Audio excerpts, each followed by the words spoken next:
Prendiamo la Bibbia nel libro di Matteo 24.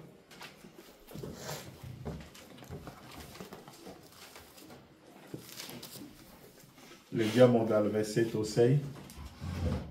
Un po' tardi. Matteo 24, leggiamo dal versetto 6. Voi udrete parlare di guerre e di rumori di guerre. Guardate di non turbarvi, infatti bisogna che questo avvenga, ma non sarà ancora la fine, perché insorgerà nazione contro nazione e regno contro regno, ci saranno carestie e terremoti in vari luoghi, ma tutto questo non sarà che principio di dolori. Allora vi abbandoneranno all'oppressione e vi uccideranno e sarete odiati da tutte le genti a motivo del mio nome. Allora molti si svieranno, si tradiranno e si odieranno a vicenda. Molti falsi profeti sorgeranno e sedurranno molti. Poiché l'iniquità aumenterà, l'amore dei più si raffredderà. Ma chi avrà perseverato sino alla fine sarà salvato. E questo Vangelo del Regno sarà predicato in tutto il mondo affinché ne sia resa testimonianza a tutte le genti, allora avverrà la fine. Padre Celeste, ti vogliamo ringraziare per questa opportunità che abbiamo questa sera di radunarci nella tua presenza, poiché noi sappiamo che tu sei qui, poiché è scritto nel libro che là dove 2 o 3 sono radunati nel tuo nome, tu vieni sempre, e noi sappiamo che tu non vieni in spettatore, Padre, ma tu vieni per impartire vita e dare gioia nelle nostre anime. E noi sappiamo che quando noi usciremo di qui, salteremo di gioia e saremo soddisfatti di tutto quello che tu direi per noi. Grazie, Padre, nel nome di Gesù Cristo. Amen. Che Dio vi benedica. Amen. Stiamo parlando di guerre e rumori di guerre. E abbiamo letto nell'opuscolo la più grande battaglia mai combattuta. Ho preso Matteo 24, quando Gesù parlava di guerre e di rumori di guerre, e come l'ho detto l'altra volta, io ho preso l'angolo sul quale volevo far vedere qualcosa di specifico. So che ci sono le guerre fisiche, le guerre materialmente dove si sparano con Kalashnikov, con le bombe, con i droni, tutte queste cose qua, che quello che succede in Iraq, quello che succede in Ucraina, in Russia, dappertutto. Ma qui stiamo parlando della più grande battaglia che sia mai stata combattuta. E abbiamo capito che la più grande battaglia che è venuta sulla terra, che l'uomo abbia mai combattuto, non è la prima guerra mondiale, e come l'ho detto l'altra volta, non sono le guerre che hanno fatto Giulio Cesare, Alessandro e tutti quei re che hanno fatto delle conquiste. E quando l'hanno fatto queste conquiste, che cosa hanno potuto fare loro stessi alla loro stessa vita? Si sono persi, non hanno potuto concludere nulla per la loro stessa vita. Hanno combattuto grandi battaglie. Hanno detto abbiamo conquistato degli imperi, ma alla fine che cosa è successo alla loro vita? Non hanno potuto fare niente per la loro stessa vita. Hanno perso ogni cosa, hanno perso la loro anima. Come diceva fratello Branham qui, nelle 7 epoche, voglio leggere qualcosa qui, perché se voi combattete su questa terra, ma se perdete la vostra anima, a che cosa vi occorre tutte queste battaglie? Gesù aveva detto che cosa serve a un uomo se gli raccoglie tutta la ricchezza del mondo e viene a perdere la sua anima. E Gesù ti ha dato la parabola di quell'uomo ricco che aveva piantato un campo e ha raccolto tutto il grano e l'ha messo nel suo granaio. E si riposava, ha detto, ora anima mia, hai tanto da mangiare per il resto della tua vita. Poi, nella stessa notte, la sua anima lui è stata chiesta. Dio l'ha richiamato. Chi mangerà tutto questo grano? per cui lui ha dato tutta la sua forza, ha messo tutta la sua vita in questo campo, ha coltivato, ha speso tutti i suoi soldi, ma alla fine non l'ha mangiato, perché non ha lottato per la cosa più importante che esiste. La cosa più importante che esiste è la vostra anima, perché William Branham ti dirà che un'anima vale più di 10 milioni di mondi. Ed è per più di 10 milioni di mondi che Dio è sceso della gloria. Dio non è sceso per 30 centesimi, no, perché il nostro corpo vale 30 centesimi. Quando William Branham dice qui, voglio leggere qualcosa qui, dice, il Cristo vittorioso, nella pagina 60 delle 7 epoche, Branham dice qui,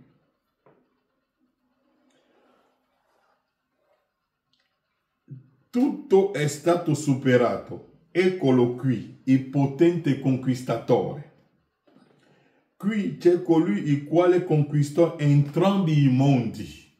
Dunque ha conquistato entrambi i mondi, il visibile e l'invisibile.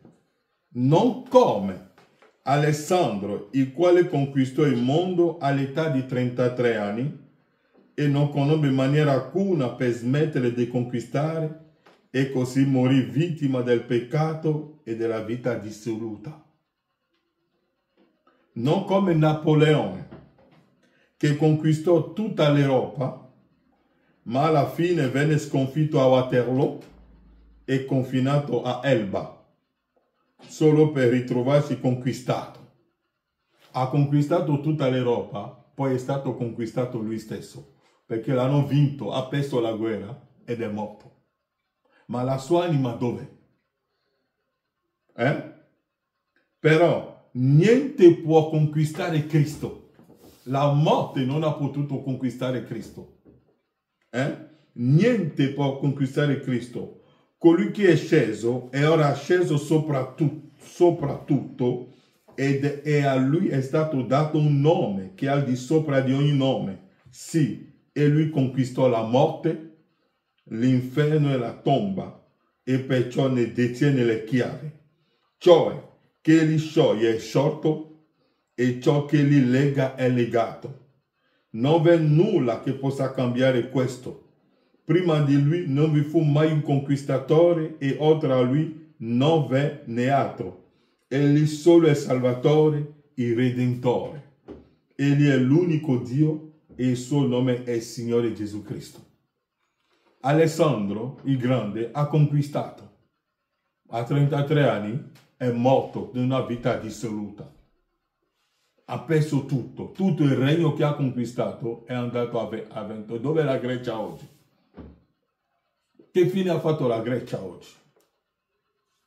Che fine ha fatto tutto quello che ha conquistato Napoleone? Dove? Ma Cristo ha conquistato l'unico che ha detto nella parola, sulla terra tutto mi appartiene, è Cristo, ed è lui che detiene ogni potere.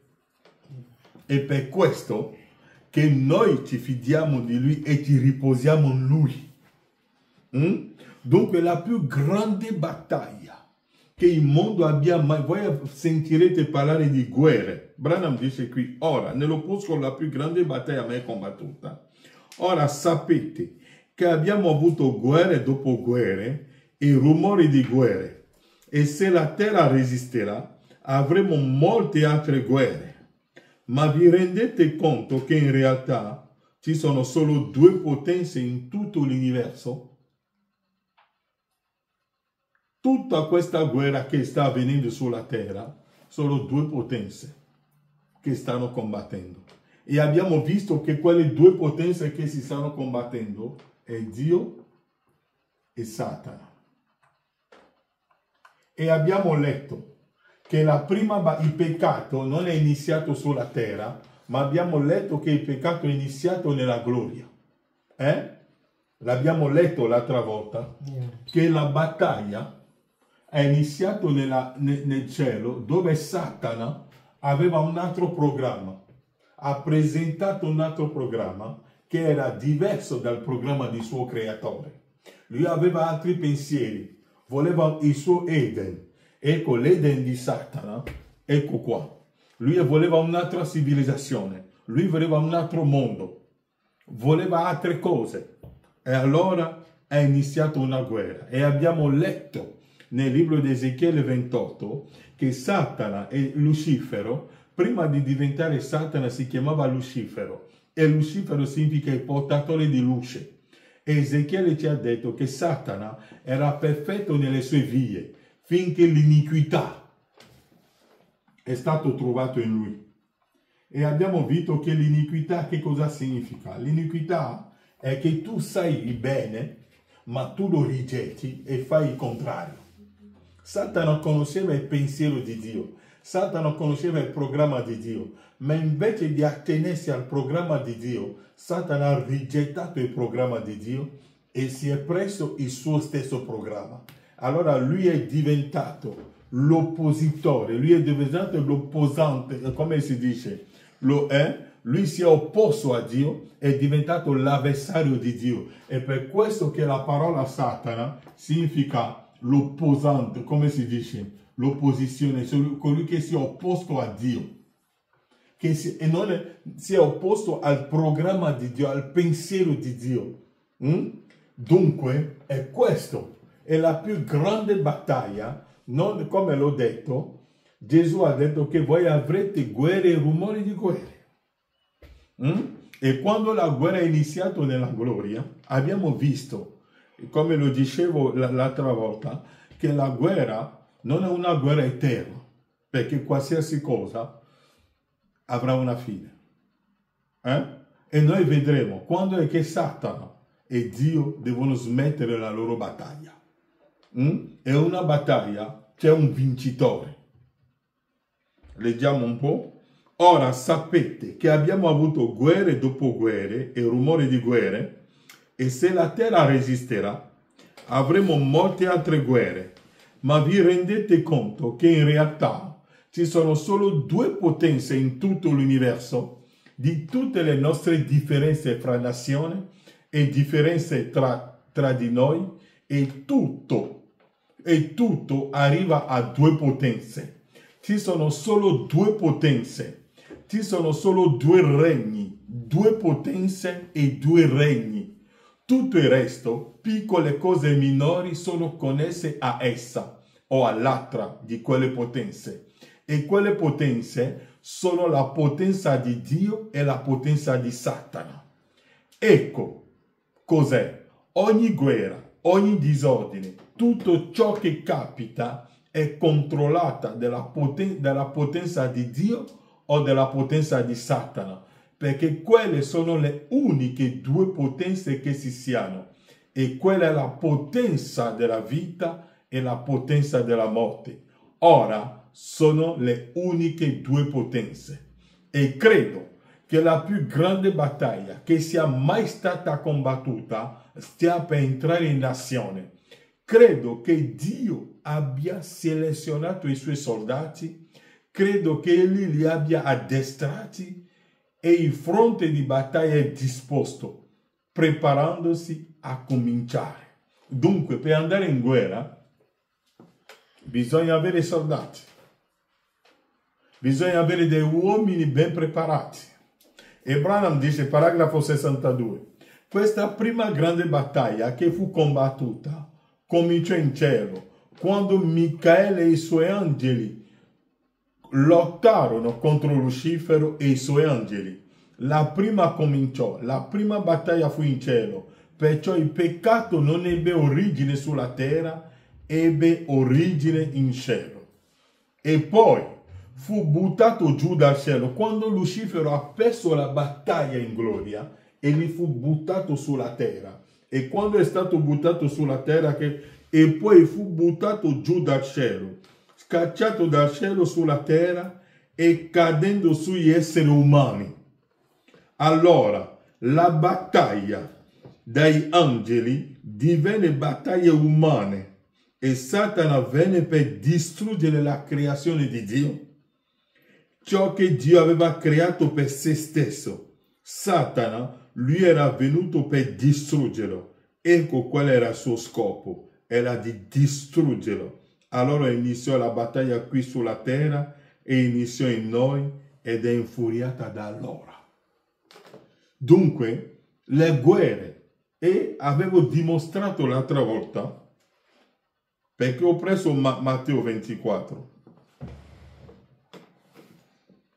Ho preso Matteo 24 e abbiamo visto, Branham ci ha dato il piano, ricordiamo un po' prima, sapete che William Branham ci ha detto che Matteo 24 è già adempiuto, tanto per ricordarvi qualcosa, se voi prendete Matteo 24, l'avevo già predicato su Matteo 24, l'adempimento di Matteo 24, William Branham dice tutti i 7 sigilli che abbiamo nel libro d'Apocalisse, le troverete nel libro di Matteo 24. Dunque tutto quello che è nel libro di Matteo 24 è già adempiuto. Non rimane più niente. Non rimane, Branham ha detto che Matteo 24 è già adempiuto. E man mano che andiamo avanti ritorneremo su queste cose qua. Ora, qual è la parte della guerra? Ne avevo parlato un po' l'altra volta. Branham dice nel primo sigillo, paragrafo 63. Ora osservate cosa avviene mentre procediamo. Ecco il piano di ciò. La prima cosa che avviene, viene fatto un annuncio nei cieli. Avevo fatto l'esempio l'altra volta e avevo detto che noi comuni mortali siamo qui. Noi che siamo comuni mortali siamo qui, sulla terra. Ognuno, questi qua rappresentano gli uomini che sono sulla terra e ognuno si alza la mattina, va a lavorare e fa le sue cose tranquillamente. Ma mentre noi siamo qui, spensierato, vivendo, magari abbiamo la nostra religione, ognuno va in chiesa, ognuno legge la Bibbia, ognuno cerca di adorare quello che lui crede di essere meglio per sé. Ma che cosa succede? Mentre noi siamo qui facendo la nostra vita, nel regno spirituale, nella gloria, Dio decide di aprire il primo sigillo. Prendo il primo sigillo. Ho il quinto sigillo. Quinto sigillo, lo prendiamo il quinto sigillo. Ho il quarto sigillo e il secondo, quello che volete, qualsiasi sigillo. Dio decide un giorno che qualcosa è arrivato l'ora, perché ogni cosa è predestinato. A ogni stagione Dio ha predestinato qualcosa che deve avvenire sulla terra. E niente avviene per caso sulla terra. Ogni cosa è predestinato.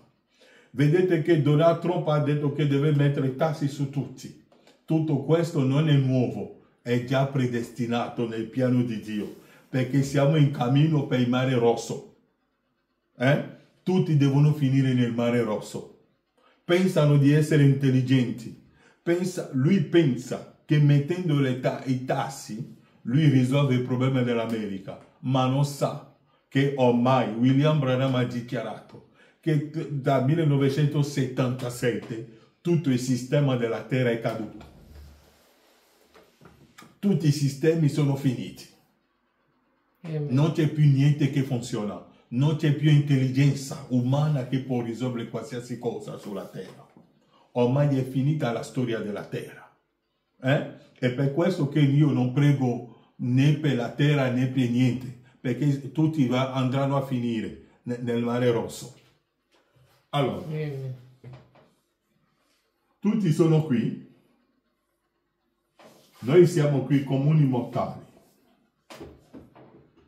Ecco che Dio, prendo l'esempio così per spiegarlo meglio, nel regno spirituale, nella parte invisibile, che noi umani non vediamo, perché siamo chiusi qui, nelle tenebre, non vediamo niente perché viviamo sulla terra, ma nel regno di Dio, Dio ha deciso che è tempo di iniziare una guerra contro la Chiesa Cattolica per far uscire i suoi figli di là. Allora che cosa fa Dio?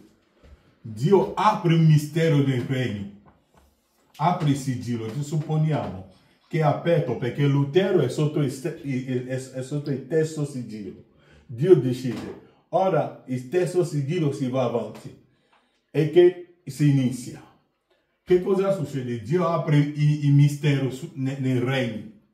Ma quando il stesso sigillo è stato aperto, tu e io che siamo qui non sappiamo niente. Andiamo solo a lavorare. E Branham dice, osservate cosa avviene mentre procediamo. È per questo che io non credo nell'ipocrisia che tutti devono amarsi l'uno l'altro. Non esiste. Perché viviamo in uno stato di guerra. Perché se tu vieni da me con una farsa, se tu vieni a me con un'interpretazione della scrittura che non è vera, io ti dirò, no fratello, non è così. E se tu non l'accetti, allora siamo in guerra. Perché io non posso ingoiare la farsa che tu mi porti. Oh no, vabbè, no, è in guerra, siamo in stato di guerra. E Gesù è stato chiaro quando egli è venuto sulla terra. Ha detto, io non sono venuto per portare la pace, ma per portare la spada. Per portare l'abisso tra papà e mamma, tra figlio. È così, siamo in guerra. Magari non è una guerra di Kalashnikov, ma è la guerra della parola. Ed è la più grande battaglia che abbia mai esistito. E stiamo combattendo sul campo. Branham dice, osservate cosa avviene mentre procediamo. Ecco il piano di ciò. Sono nel primo sigillo, paragrafo 63. La prima cosa che avviene, viene fatto un annuncio nei cieli. Cosa avviene? Un sigillo viene aperto. Dunque un sigillo è aperto nel regno. E abbiamo preso l'esempio. Seguitemi per favore ragazzi. Seguitemi, ne abbiamo per 15 o 20 minuti. So che abbiamo lavorato, voi siete andati a scuola, siamo tutti, ma la parola di Dio ci dà forza. Che cosa succede? E abbiamo preso l'esempio di Micaia. Micaia. Abbiamo preso l'esempio di Micaia che il re Giosafat era venuto in Israele. Quando il re Giosafat è venuto in Israele, Acab lui ha detto andiamo in guerra. Perché là ci sono i nostri nemici che hanno preso il campo di Dio e noi dobbiamo recuperare questa terra. È stata una bella proposta per andare in guerra. Quando Acab l'ha detto, Giosafat ha detto consultiamo la parola per vedere se la parola ti consente di andare a fare questa guerra. E che cosa è successo? Acab è andato a prendere i suoi predicatori che gli hanno detto sì andiamo che la guerra la vinceremo. Ma hanno dimenticato, Acab non sapeva che i suoi 400 profeti c'era uno spirito di menzogna che è entrato in loro. Loro non lo sapevano, ma ci voleva Micaia che Dio gli ha aperto la riunione che è successo nella gloria, perché lui era un profeta e la parola di Dio viene solo ai profeti. L'Eterno, il nostro Dio, fa qualcosa sulla terra senza rivelarlo prima ai profeti? No. Dunque l'ha rivelato a Micaia quello che è successo. E quando Micaia è venuto lì e ha visto tutta l'unzione che era su quei 400 profeti, Micaia ha detto a loro, l'unzione che avete non è l'unzione di Dio, è uno spirito che è venuto dall'inferno, perché Dio mi ha fatto vedere quello che è successo. Ma loro non hanno creduto Micaia. Ma che cosa è successo? Quando sono andati, hanno perso la guerra, avevano capito, Micaia aveva ragione, ma era troppo tardi. Perché Micaia, il re ha detto, mettetelo in prigione. E quando io tornerò, lo sistemerò. E ha detto, e che cosa ha detto Micaia? Se tu torni, allora Dio non mi ha parlato. Acab non è tornato. Dunque è la stessa cosa che avviene qui. Nel regno, Dio ha aperto il terzo sigillo. Ho preso il terzo sigillo perché era più vicino a noi per farvi vedere qualcosa. Perché al tempo di Paolo è stato aperto il primo sigillo. È per questo che Paolo ha potuto fare la guerra. È una guerra spirituale. Allora, quando i comuni mortali sono qui sulla terra, Dio inizia un movimento nel cielo. Quando inizia un movimento nel cielo, c'è un uomo predestinato sulla terra. E quell'uomo, per esempio, al tempo di Lutero, era Lutero che è stato predestinato per afferrare quello che Dio sta facendo nel regno. Lutero era lì seduto, subito gli è venuta un'unzione, gli è venuto qualcosa che l'ha preso. E qualcosa è aperto davanti a lui e la cosa lui ha detto: vai a prendere la Bibbia, apri qui, apri qui, apri qui, apri qui, apri qui. E lui ha cominciato a vedere la cosa che passava davanti a lui. Ha detto: se è così, allora tutto quello che abbiamo predicato fino qui, tutto quello che sta facendo la Chiesa Cattolica è falsa. Che cosa dobbiamo fare? Allora lui è uscito fuori. Quando Lutero è uscito fuori, ha detto: no, voi non avete bisogno di pagare per avere la salvezza, perché tutto è gratis. Il giusto vivrà per fede. Gesù Cristo è già morto alla croce del Calvario. E se voi credete questo, siete salvati. La salvezza non si paga. E Branham dice qui: un annuncio. Cosa avviene? Viene fatto un annuncio nei cieli prima. Cosa avviene? Un sigillo viene aperto. Che cos'è? Un mistero viene schiuso. E quando si schiude un mistero, allora suona una tromba. Quando un mistero è aperto, la tromba suona. O sappiamo che cos'è la tromba. La tromba è la predicazione della parola. Un uomo afferra la rivelazione. Un uomo afferra il mistero. Lo Spirito Santo colpisce il cuore di un uomo. E quell'uomo dice: wow! E comincia a suonare la tromba. E ça dichiara la guerra. Qual è la parte della guerra? L'angelo della Chiesa, come Paolo, come Branham, come Wesley, come Lutero, l'angelo della Chiesa prende il mistero di Dio. Non è ancora rivelato del tutto. Però quando lo fa, prende questo mistero di Dio, poi avanza verso il popolo. Dopo che gli è stato dato il mistero, avanza verso il popolo. Cosa fa là fuori? Inizia a proclamare quel messaggio. E ciò cosa inizia? Una guerra. Quando voi uscite e dite che la seconda venuta è già adempiuta, che cosa state facendo? State dichiarando guerra alle persone che dicono che la seconda venuta deve ancora venire. Mi seguite? Amen. Che cosa fa fuori? Che cosa ha fatto Paolo quando ha incontrato la colonna di fuoco sulla via di Damasco? È iniziata una guerra. Qual è la parte della guerra? L'angelo, è per questo che ho detto che la più grande battaglia che noi combattiamo non è la guerra di Kalashnikov, ma è la guerra per la salvezza delle vostre anime. Perché che cosa importa a un uomo di guadagnare tutti i soldi della terra se la sua anima è persa? E noi siamo in guerra permanente. Qual è la parte della guerra? L'angelo della Chiesa prende il mistero di Dio. Magari tu una volta andavi nella Chiesa cattolica, andavi nella Chiesa battista, andavi in qualsiasi tipo di chiesa, hai sentito che il battesimo si deve fare nel nome del Signore Gesù Cristo. Tu l'hai portato là per predicarlo là in mezzo ai tuoi, tu dichiari guerra. C'è chi lo vedrà e chi non lo vedrà. E tu diventerai subito il nemico di qualcuno, subito. Anche se lui ti dice Dio ti benedica, vai a vedere veramente nel suo cuore.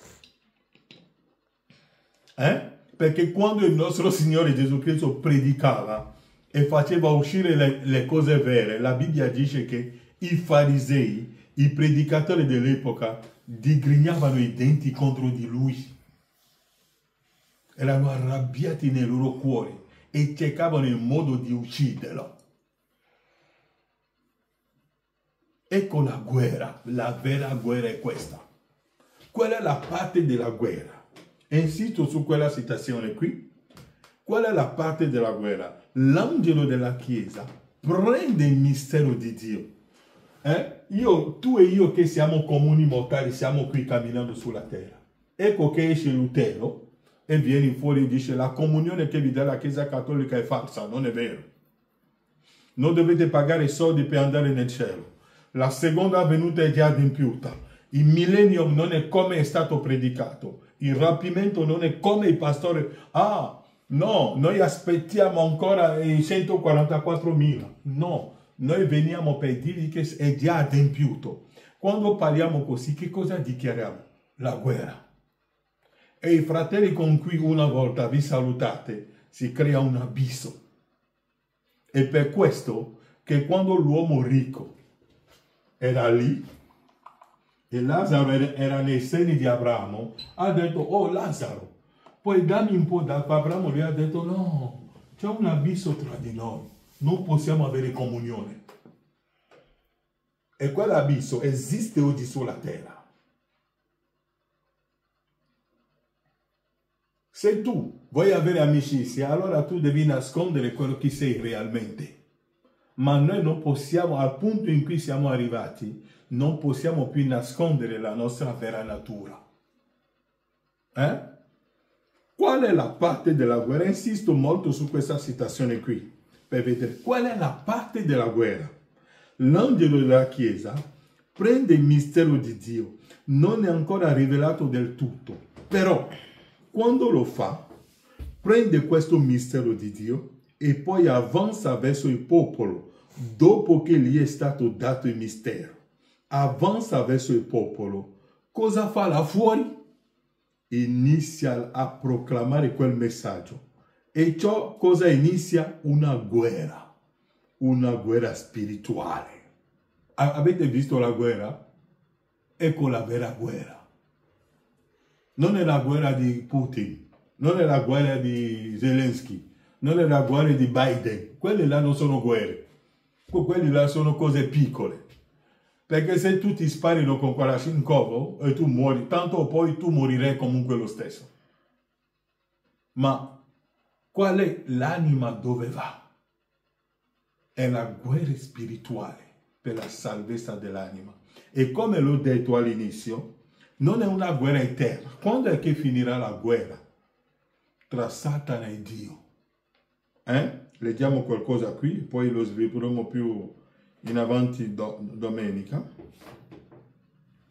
Nell'opuscolo 4 sigillo, paragrafo 269. La prima cosa, in cielo fu una battaglia. Lucifero fu scacciato e venne sulla terra. Poi lui contaminò l'Eden. Lucifero ha contaminato l'Eden. Avete visto come ha contaminato la terra? Ok?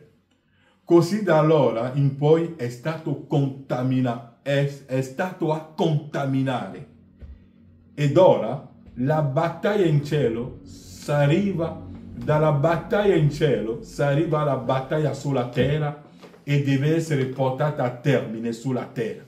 Dunque quella battaglia che è iniziata in cielo deve essere portata a termine sulla terra. E quando? Al tempo della fine, nella battaglia chiamata Armageddon. Dunque la guerra tra Satana e Dio, quella guerra terribile, quella guerra scritturale, finirà nella battaglia di Armageddon. Nella prima venuta la guerra non poteva finire. Sapete che quando Gesù aveva incontrato il diavolo, aveva incontrato il passo di Gadara al cimitero, sapete oggi le chiese sono diventate cimiteri, e Gesù è andato al cimitero, ha visto un uomo là, che e gli ha detto, e quell'uomo l'hanno legato, gli piace vivere in mezzo ai morti. E perché gli spiriti che erano entrati in lui volevano solo abitare in cimitero.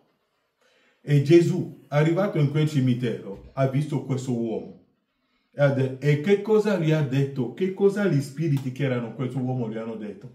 Hanno detto a Gesù. Ha detto, tu sei venuto prima del tempo. Satana e i suoi discepoli sanno che ci sarà un tempo in cui la loro storia finirà. E 2000 anni fa non era ancora la fine della storia e lo sapevano. Hanno detto, ma Gesù, tu sei venuto prima del tempo, non è ancora il tempo di ucciderci completamente. Ma tu sei venuto prima del tempo, non è ancora il tempo della fine. Satana sa il tempo in cui lui sarà completamente eliminato. È per questo che ha detto a Gesù nella prima venuta, no, non è ancora il tempo. Tu sei venuto prima del tempo per tormentarci. No, non era così il tuo programma. E allora hanno chiesto a Gesù. Allora potevano dialogare con Gesù. Gesù ha detto, allora che cosa fate? Dacci la possibilità di entrare ancora nei porci. E Gesù li ha lasciati entrare nei porci. Ma quando veniamo noi, nel tempo della fine, il tempo per andare nei porci noi li daremo anche a loro. Perché noi veniamo con la parola rivelata. Per fare che cosa? Per distruggere completamente la radice. E per questo che Malachia 4 dice che egli non lascerà loro né radice né ramo. Mi seguite? Non lasceremo loro né radice né ramo. È Malachia 4 che finirà la storia di Satana. Ma nella prima venuta non poteva finire la cosa. Gesù ha detto, quando i suoi discepoli sono andati a fare i miracoli e sono tornati, che cosa ha detto Gesù a loro? Ha detto, ho visto Satana che cadeva dal cielo come una stella. Ma non era ancora la fine della battaglia. Perché hanno detto a Satana, hanno detto a Gesù, Satana, quei uomini che abitavano nel passo di Gadara, quei diavoli hanno detto, tu sei venuto prima del tempo per tormentarci. Ma non è ancora il momento che noi conoscevamo il piano. E Gesù ha detto, allora entrate nei porci. Ma la seconda venuta, che è il tempo del giudizio, non lascerà loro né radice né ramo. Perché Malachia 4 è sempre Cristo nella forma di un profeta. La prima venuta è sempre Cristo nella forma di un profeta chiamato Gesù. E nella seconda venuta è sempre Cristo nella forma di un profeta chiamato Branham. Per fare che cosa? Per portare la battaglia a termine. Prossimamente cercheremo di entrare più in profondità. La prima cosa, voglio rileggere qui e poi mi fermo. La prima cosa, in cielo fu una battaglia. Lucifero fu scacciato e venne sulla terra. Poi lui contaminò l'Eden. Avete visto come ha contaminato l'Eden oggi? Contaminò l'Eden. Così da allora in poi è stato a contaminare. Ha contaminato tutto. Non c'è niente che lui non ha contaminato. Anzi, la Bibbia dice che la Chiesa, che deve essere il veicolo che porta lo Spirito Santo, Satana l'ha contaminato in modo in che è diventato il veicolo che porta Satana alla Chiesa. E questo l'ha iniziato dall'Eden. Eva doveva produrre un figlio di Dio, ma è diventato il veicolo pure per portare sulla terra Caino. Già il piano è stato deciso già dall'Eden. E così, poi lui contaminò l'Eden, così da allora in poi è stato a contaminare. E ora, dalla battaglia in cielo si arriva alla battaglia sulla terra e deve essere portato a termine sulla terra al tempo della fine, nella battaglia chiamata Armageddon. Ora, lo sanno tutti, che Dio vi benedica. Andiamo avanti la prossima volta. Inchiniamo i nostri capi. Come cielo vuole l'alma mia solo te. Sei tu solo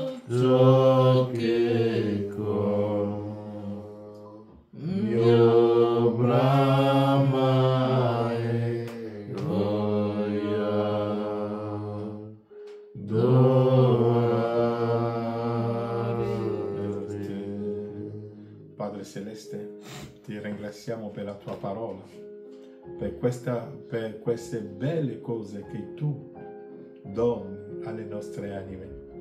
Grazie per il vino che tu hai messo a disposizione. Padre, mi sono sempre riferito alla festa di Assuero, che aveva messo il vino a disposizione nei vasi d'oro e ha dato a tutti la possibilità di bere.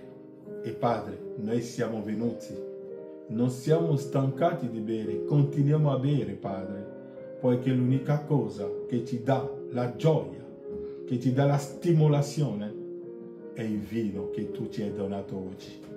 Grazie per la tua parola. Se c'è un domani, Padre, torneremo, canteremo e ti ascolteremo ancora. Nel nome di Gesù Cristo. Amen. Amen.